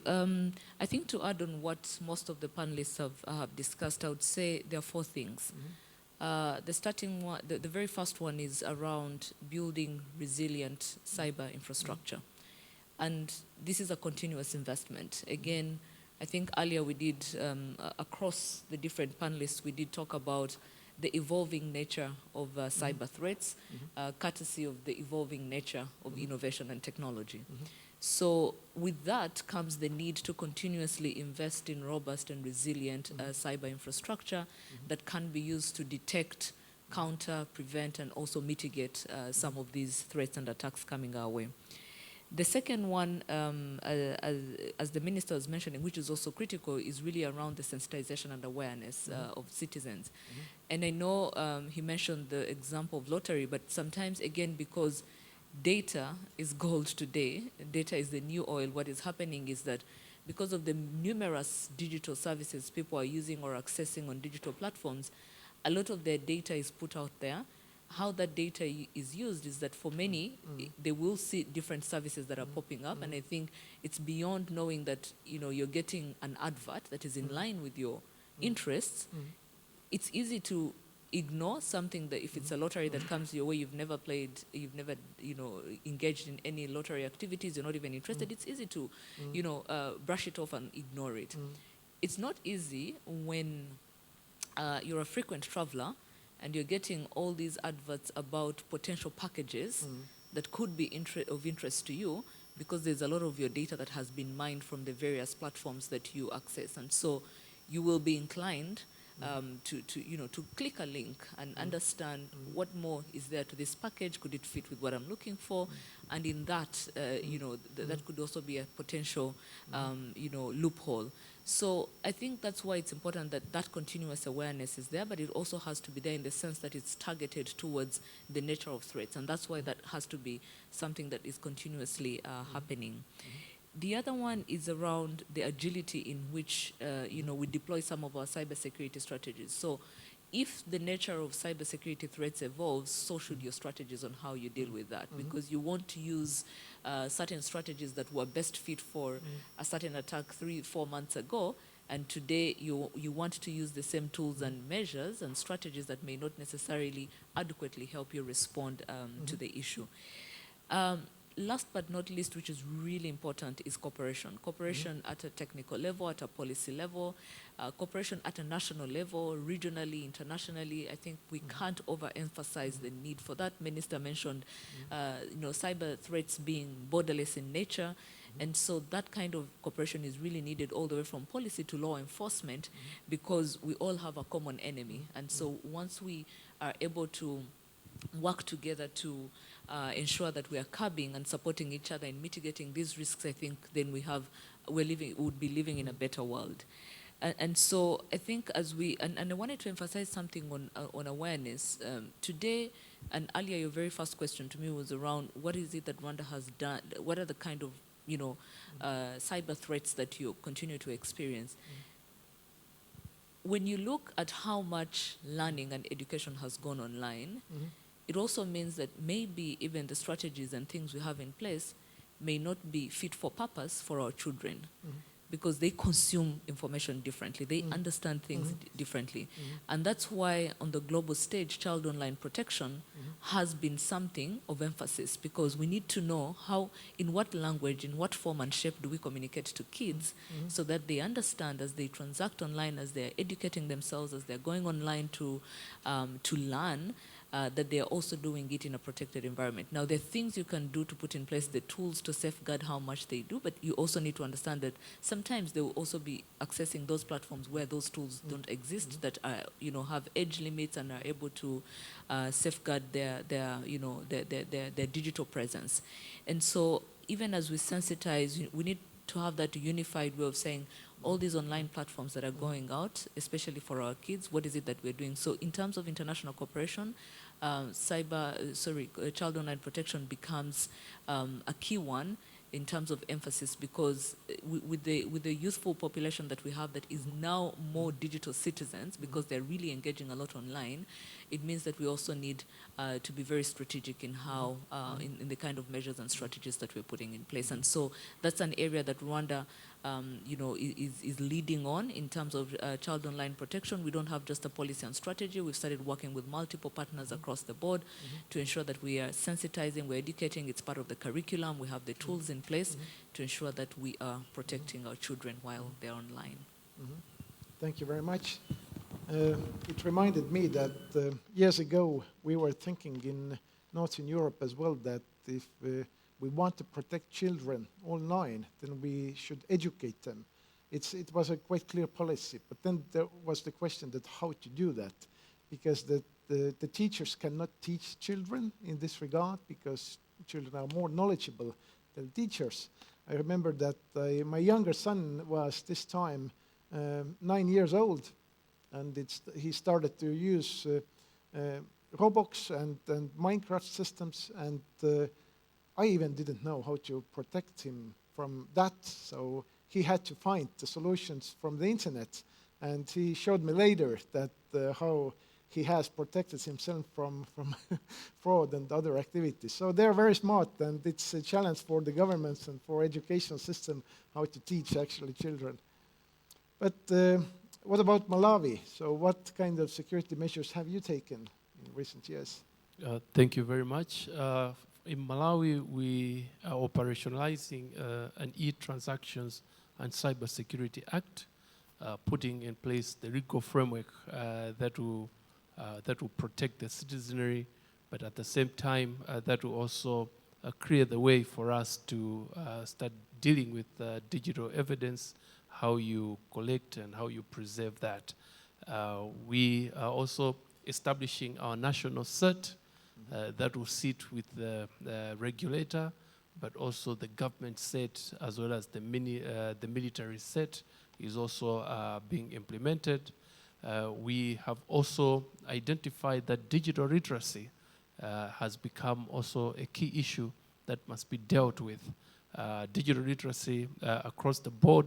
To that effect, we, from the regulator's side, we have partnered with the Malawi Institute of Education, who are the holders of the primary school and secondary school curriculum and syllabus, to review that to see how we can now begin to incorporate digital literacy elements, so that from as early as early primary school, we have digital elements that are being taught to kids, but at the same time, we are also desirous of producing a next computer literate and digital open generation. Therefore, issues of coding as a subject to be introduced in upper primary and in secondary schools.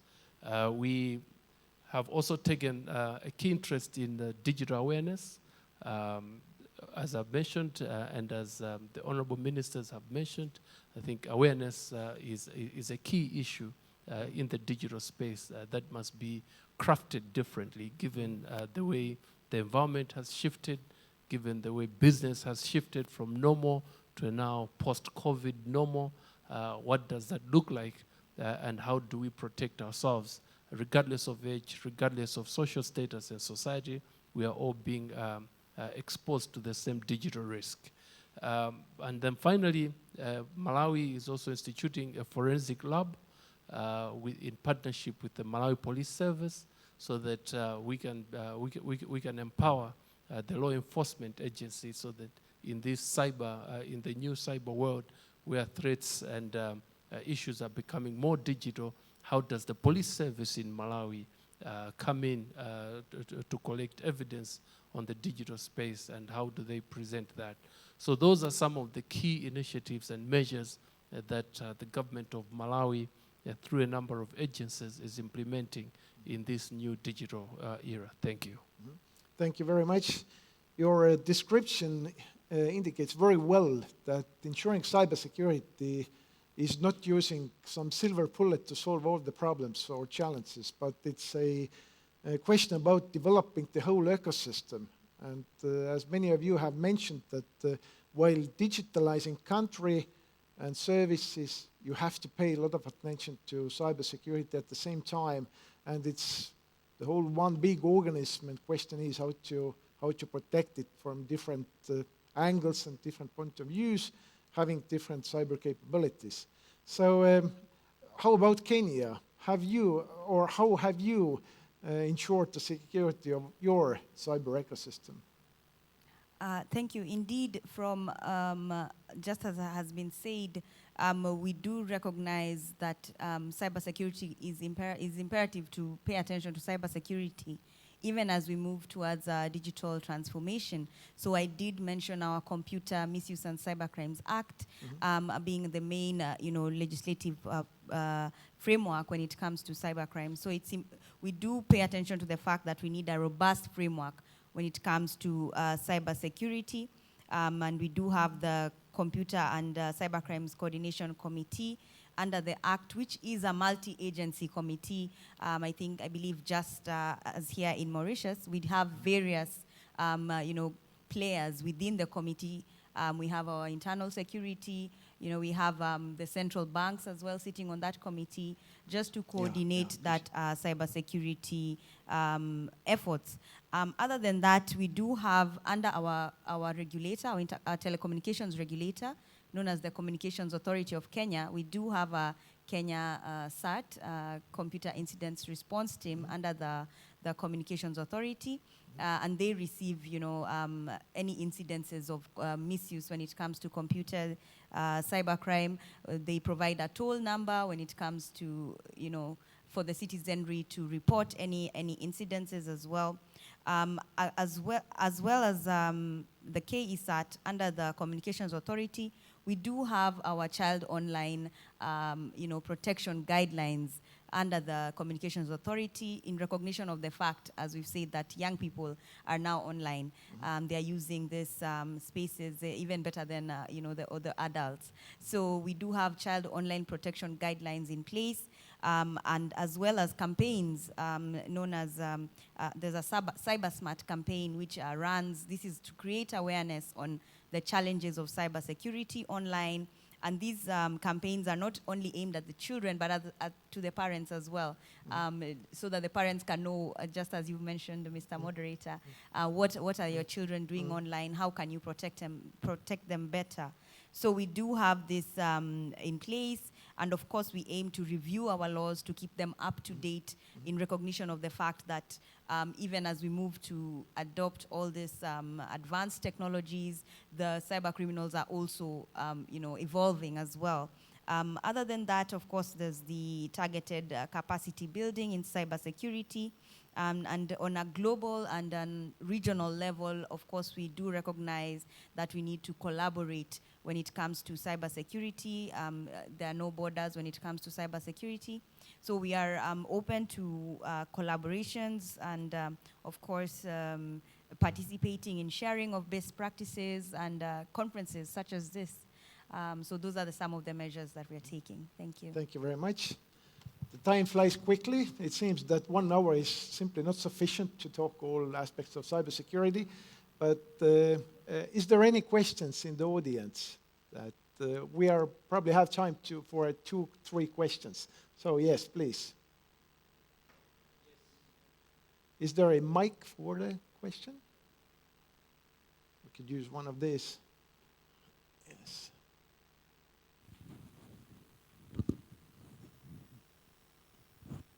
Yes, good morning, everyone. I'm Pravish, General Manager from Tylers, a local cybersecurity company. My question is to the Minister.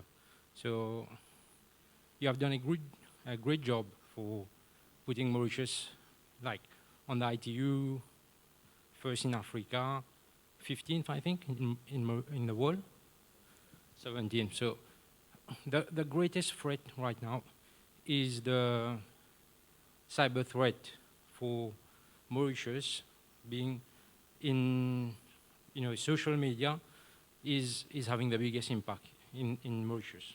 So recently the events have shown that they are abusing the system. Sorry, they're abusing the system to place fake news on the social media, and then this is causing a lot of civil unrest. So how is the government handling this this cyber threat? Thank you for your question. It is true, indeed, that social media, unfortunately, they are, I would say, they have their good things, but lots of bad also. The name itself call it a social platform where people need to socialize. However, it's not only in Mauritius, it's everywhere. There are lots of people of bad faith that hides behind fake profiles and uses fake profile to cause harm, either to a person or to a community or to a country. And I tell you very openly and frankly here, Facebook, they are based in South Africa for the African region. And these people, they think they're sitting on top of everybody. They are like on the sky, and their mind is completely in metaverse. They are not here. Because they've called themselves meta now, but their minds are not here. You complain to Facebook today. I don't know what is the situation for my friends of other countries. You complain to Facebook today. 5 months down the lane, your complaint is still in the queue to remove any particular incident or any particular reporting that has been had. This is the situation today. I had to write to the CEO of Facebook. And I told the CEO of Facebook, if you're not going to take actions of all those reporting, then let's ban Facebook in Mauritius, in Africa, everywhere. Why do we have a platform where people need to socialize, but the platform is being used to cause harm to this country or to cause harm to vulnerable? Then they asked for an urgent meeting. I just tell you the situation to answer your question. They want to collaborate with the country. They send a delegation to Mauritius. They come to Mauritius. They do conferences. They do a sensitization program. They say how we should work together and so on. When they're back, they come again on their high sky. They forgot about what they did and what they say. This is the situation we face.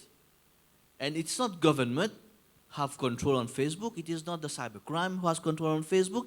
It is not the private sector. Nobody has control over them. They control themselves. This is the situation. Then we complain, we report, we report, we report. No action is being taken. So if you want to answer your question, Pravesh, what are the measures we can put? We can put all kind of measures, except you ban Facebook. The direct and very straightforward measure. And if it was only me, I would have done it long time back. Exactly. So if it was only me, but you know, Yeah. it is not like this. We are a democratic country, and we respect democracy, and we are a rule of law. But unfortunately, this is the situation with the social platforms, because incidents can very rapidly create tension. There could be racial comments, there could be hate speeches, which we don't want in our country, and we don't want anywhere else for that matter. But then, unfortunately, we don't have control over it. The only control we have is we report those incidents to the officers, and the officers need to respond to those incidents. Second thing, and I'll finish on this because the time is going. The issue we have in Mauritius also is the language, because lots of these posts and lots of these comments that are put there is in Mauritian Creole. And I have told Facebook last time, very strongly, they don't have they can have the capacity to do a lot of things, but they don't have the capacity to decrypt the Creole language. Even if you use all types of AI, you can. it doesn't work. This is then, recently they have hired Mauritian diaspora, including Mauritian, so that they could see all these Mauritian Creole, and eventually if they see if it's against their community standards, they remove it or no. But this is the situation. Thank you. I appreciate the answer. That's why I was thinking why. We are talking about index. We are #1 in Africa and 17th in the world. We are doing a lot. Well, the ministry is doing a lot, and the ITSU and the CERTMU is doing a fantastic job with, about protecting technical and all infrastructure. The companies in Mauritius have a secure and good infrastructure to connect and work properly.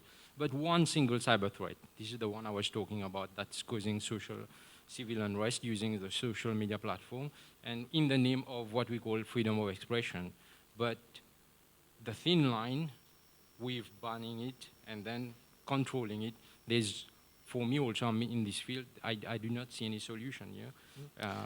This is the biggest challenge, and I believe the government has to take this as one of the major cyber threat that is currently facing the local government and the enterprises. Because, Saturday, the incident that happened, several enterprises had to close down. We have so much resilience with technical, but then one single group or single group of persons is causing so much unrest. This is something that I think must be addressed with highest priority. Yes. Thank you. Thank you very much for the question and also for the comment, because this is not only a Mauritian question, it's, I think, global challenge that how to regulate the cyberspace, so especially when different companies are providing services, but the governments don't have direct like a supervisory power over them. The same happens also in Northern Europe, in Eastern Europe, especially related to the war in Ukraine. Same issues, same questions. I think we need a global answer to that. But unfortunately, we don't have more time for the questions because the organizers have said to me already that the lunch is waiting, so we have to finish here. And but I give the final comments to everyone, all the panelists, that maybe you can just say one thing that is most important in achieving the resilience in cyberspace, so that the audience could remember. So what is the one thing, if you had to put focus on something, where would you put it?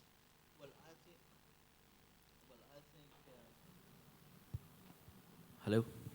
Well, I think to conclude here, my proposition is and focus is that we should, all the African countries, put heads together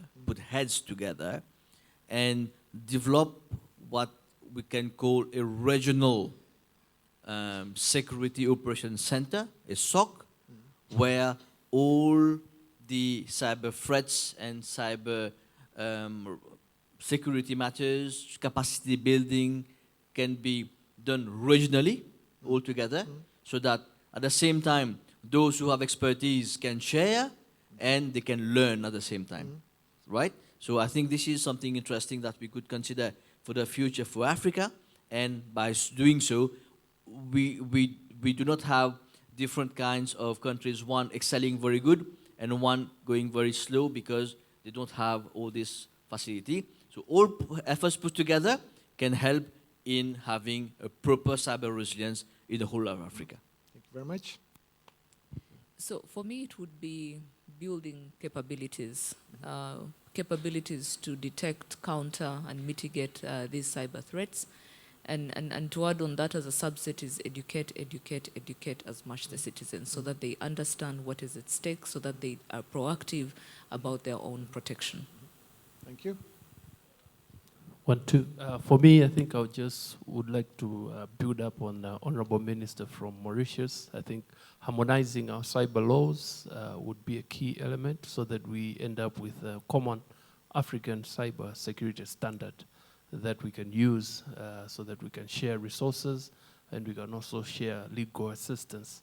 And in the end, we should create a common cyber diplomacy space for Africa. Thank you.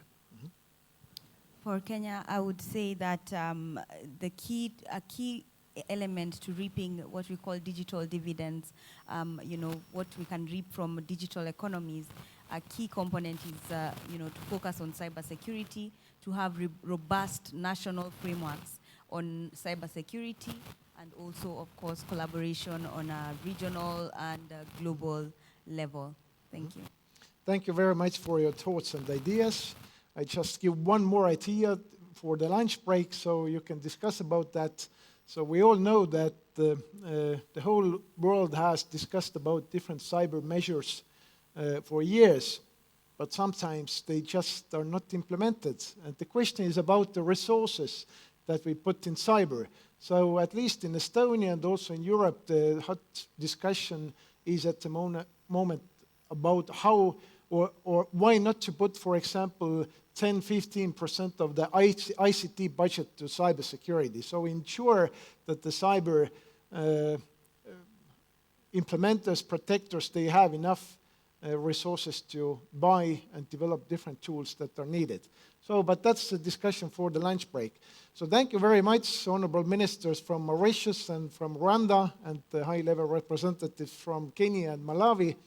It has been well used, 1 hour and 7 minutes, and I hope that you will, after a couple of years, when we meet here again, then we can discuss what you have done the next 3 years. So I wish you luck, and I wish all success with the whole conference. So thank you very much, and have a nice lunch break.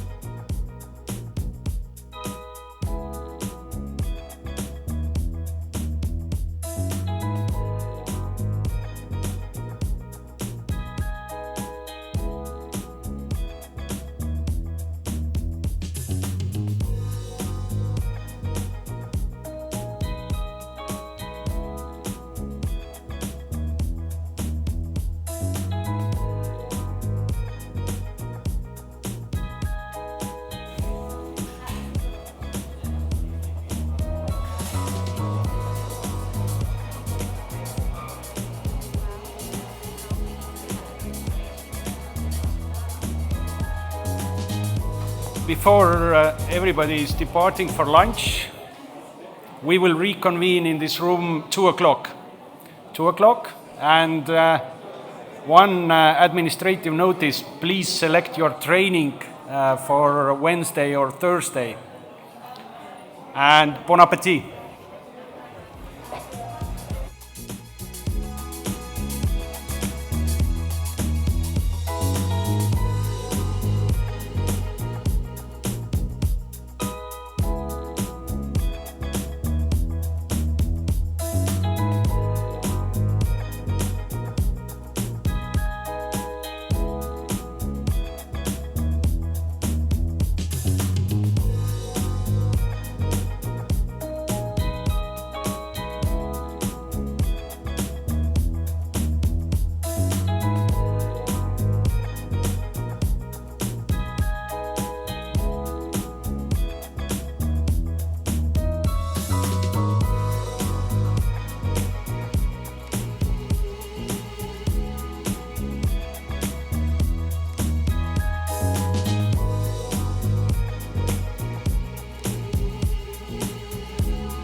much.